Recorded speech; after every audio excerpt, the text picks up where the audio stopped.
Welcome to Warriors of the World. Today, we dive into the story of one of the most legendary commanders in history. A man whose military genius and relentless ambition changed the fate of Rome and etched his name into eternity. This is the story of Gaius Julius Caesar, the general who defied his own nation and conquered the world. To understand how a man can rise to control an empire, we must look at his origins. Julius Caesar was born in 100 BCE into a patrician family, the Julii, who claimed descent from Aeneas and, therefore, the goddess Venus. However, his lineage did not guarantee power or wealth. Rome was engulfed in internal conflicts, and his family lacked significant influence. From an early age, Caesar witnessed the struggles between the Optimates and the Populares, two factions vying for control of the Republic. His uncle, Gaius Marius, a celebrated general, was a leading populare, making him an enemy of the aristocracy. When Sulla, leader of the Optimates, seized power, Caesar was declared a threat and forced into exile. During his exile, he had his first real taste of war. He joined the Roman army in Asia Minor, where his courage and skill earned him distinction. During the siege of Mytilene, he was awarded the civic crown, one of Rome's highest military honors, for saving the life of a fellow soldier. Here, the commander who would revolutionize warfare began to take shape. But Caesar was not just a brave warrior. He was a meticulous observer. He studied siege tactics, troop mobility, and the importance of logistics. He also learned that leadership wasn't just about strength, it was about earning the loyalty of soldiers. When he finally returned to Rome, he was no longer just an ambitious young man, but a leader with military experience and a clear vision. Power was not given, it was taken. But to do so, he needed an army of his own. And when he got one, the world would come to know the true meaning of war. From the first day in command of an army, Caesar understood that victory did not come from brute strength alone, but from discipline, strategy, and unbreakable loyalty. Previous Roman generals had relied on traditional warfare, trusting in the superiority of their legions. But Caesar was no ordinary commander. Instead of waiting for war to come to him, he took it to his enemies, using speed, surprise maneuvers, and sheer determination. He implemented forced marches, pushing his men to cover enormous distances quickly, allowing him to strike before his enemies could react. His legions could cover up to 50 kilometers in a single day, giving him the edge in every campaign. But mobility was not enough. Caesar perfected military logistics, ensuring that his troops always had supplies, fortifications, and escape routes. Wherever his men camped, they built defensive fortifications within hours, turning any position into an impenetrable stronghold. With this elite army, Caesar turned his eyes toward Gaul, where he would prove that his military genius was unmatched. For many Roman generals, Gaul was an unconquerable land. Filled with fierce warring tribes, it represented an enormous challenge. But for Julius Caesar, this was not an obstacle. It was the perfect opportunity to carve his legacy into history. In 58 BCE, Caesar took command of the Roman legions in Gaul. His official mission was to defend Rome's allied territories from Germanic invasions. But in truth, his ambition was much greater. He aimed to conquer all of Gaul and prove that no Roman leader before him had ever reached his level of greatness. The first major challenge came against the Helvetii, a migrating tribe of over 300,000 people. At the Battle of Bibracte, Caesar used the terrain to his advantage, halting their advance and obliterating a significant portion of their forces. It was a brutal victory, a warning that Rome would not tolerate defiance. But his greatest test came against the Belgae and the Nervii, tribes known for their ferocity. At the Battle of the Sabus, the Romans were caught in a massive ambush. Thousands of warriors emerged from the forests, crashing into the Roman formations before they could properly organize. Panic spread through the ranks. At that moment, Caesar did the unthinkable. Instead of retreating or issuing orders from the rear, he drew his sword and personally fought alongside his men. His mere presence transformed panic into fury, and slowly, the legions regained control. With discipline and tactical maneuvers, they surrounded and crushed the Nervii. The conquest of Gaul advanced relentlessly.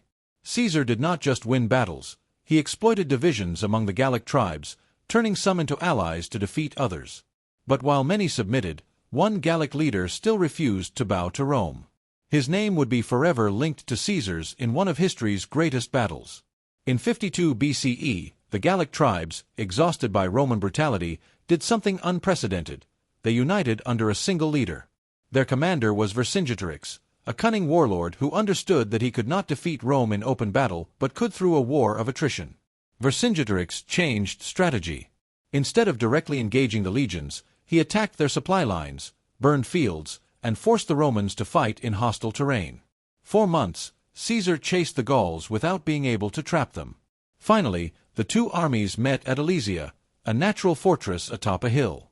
Vercingetorix, with 80,000 warriors, knew his only hope was to hold out until an army of 250,000 Gallic reinforcements arrived. But Caesar did the unthinkable. Instead of storming the city, he ordered the construction of a 16-kilometer wall around Alesia, cutting off all escape. Then, upon learning reinforcements were coming, he built a second outer wall, trapping them as well. Rome had caged its prey. After a brutal struggle, Vercingetorix rode to Caesar's camp and threw his weapons at his feet. Gaul had been conquered. Caesar had done the impossible, winning with strategy, discipline, and sheer force of will. But while he celebrated victory, in Rome his enemies prepared for war. And Caesar's greatest enemy would be the Republic itself. With Gaul conquered, Julius Caesar had become Rome's most powerful general. But his success came at a price. The Senate and Rome's aristocracy saw him as a growing threat. From Rome, Pompey, his former ally turned greatest rival, led the Senate. The Optimates, the conservative faction, ordered Caesar to disband his army and return to Rome unarmed. They knew that without his legions, he would be powerless and easy to remove.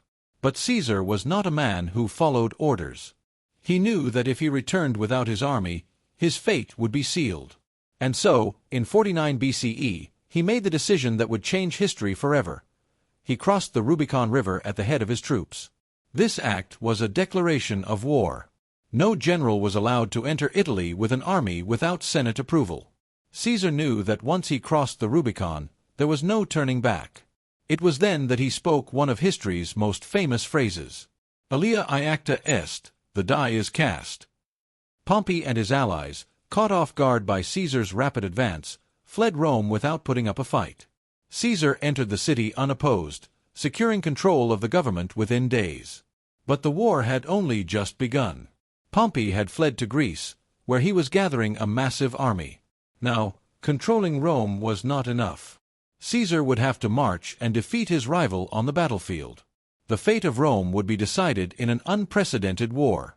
In 48 BCE, Caesar set sail for Greece with one objective: to destroy Pompey and claim his place as Rome's undisputed leader.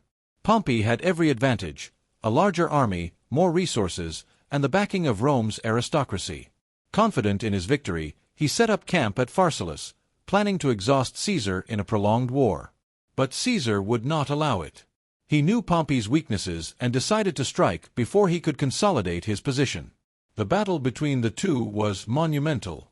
Pompey placed his faith in a massive cavalry assault, believing he could outflank Caesar's legions. But Caesar, anticipating the move, had hidden reserve troops behind his lines and, at the perfect moment, launched a devastating counterattack. Pompey's cavalry collapsed, and his army fell into chaos. Thousands of his men were slaughtered, and seeing the inevitable defeat, Pompey fled the battlefield. But his escape was short-lived. He sought refuge in Egypt, believing he would find support from the young pharaoh Ptolemy XIII. However, fearing Caesar's wrath, the Egyptians betrayed Pompey and had him assassinated before he could even step ashore. When Caesar arrived in Egypt and was presented with Pompey's severed head as a trophy, he did not celebrate. Though they had been enemies, Pompey was a Roman, and his death at the hands of foreigners was an insult to his honor. But there was no time for mourning. Caesar was about to be drawn into another conflict, one that would take him deep into the land of the pharaohs and into one of the most legendary alliances in history. After Pompey's death, Julius Caesar arrived in Egypt in 48 BCE, expecting to stabilize the region and secure his influence. But Egypt was not just any allied kingdom. It was a land full of political intrigue and dynastic struggles. The throne was contested between two siblings, Ptolemy XIII and Cleopatra VII. When Caesar arrived, Ptolemy tried to win his favor by presenting him with Pompey's severed head as proof of loyalty. But this gesture was a grave mistake. Rather than being pleased, Caesar was outraged. To him, Pompey was not just his rival, he was a Roman consul. His murder at the hands of foreigners was an unacceptable offense. So instead of supporting Ptolemy, Caesar sided with Cleopatra, the rightful heir by Egyptian tradition. Cleopatra, cunning and charismatic, immediately saw the opportunity Caesar represented.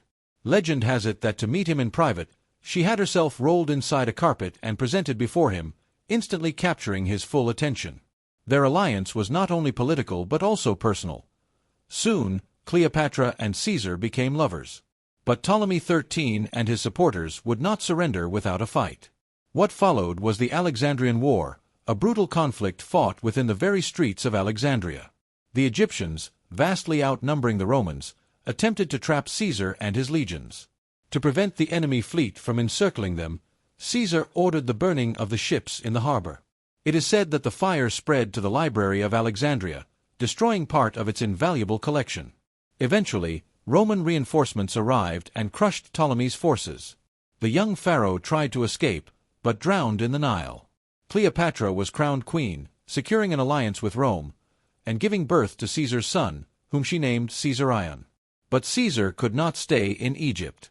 There were still enemies left to defeat across the empire. While Caesar was securing his victory in Egypt, a new threat emerged in Asia Minor. Pharnaces II of Pontus, son of the legendary Mithridate VI, had rebelled against Rome, believing Caesar was too preoccupied with other wars. But Pharnaces underestimated Caesar. As soon as the Roman general learned of the revolt, he mobilized his legions and marched toward Pontus at lightning speed. The decisive battle took place at Zela in 47 BCE. Confident in his superior numbers, Pharnaces launched an attack first. However, Caesar was ready. With a perfect combination of strategy and speed, the Roman legions annihilated the enemy forces within hours. Pharnaces attempted to flee, but was assassinated by his own men. The victory was so swift and absolute that Caesar sent a legendary message to the Roman Senate. Veni, vidi, vici, I came, I saw, I conquered. These three words perfectly captured his military genius. While other generals took months or years to win a war, Caesar did it in days. But his journey was not yet over. The last remnants of Pompeian resistance were in Hispania, and Caesar would have to face his final battle. After his victories in Egypt and Asia Minor, Julius Caesar returned to Rome as the most powerful man in the world. He had crushed all his enemies on the battlefield, and his authority was absolute. Rome, which once branded him a rebel, now welcomed him as a conqueror. In 46 BCE, Caesar held an unprecedented triumph. For 4 days, the streets of Rome were filled with parades of victorious legions, war chariots, treasures from Gaul, Egypt, and Pontus, and prisoners of war marching in chains. But while the crowds cheered, the Roman Senate watched with unease. Caesar was accumulating too much power, and Rome had a clear history. Any man who became too strong was a threat to the Republic. To solidify his rule, Caesar declared himself dictator for life. Yet he was no bloodthirsty tyrant. He implemented reforms to modernize Rome, reorganized the calendar, creating the Julian calendar, and expanded Roman citizenship. However, his actions were interpreted by his enemies as signs that he sought to become a king. And for Romans, the idea of a monarch was intolerable. The most influential senators, including Cassius and Brutus, began plotting against him. Caesar's war was not over. It had only moved to a different battlefield.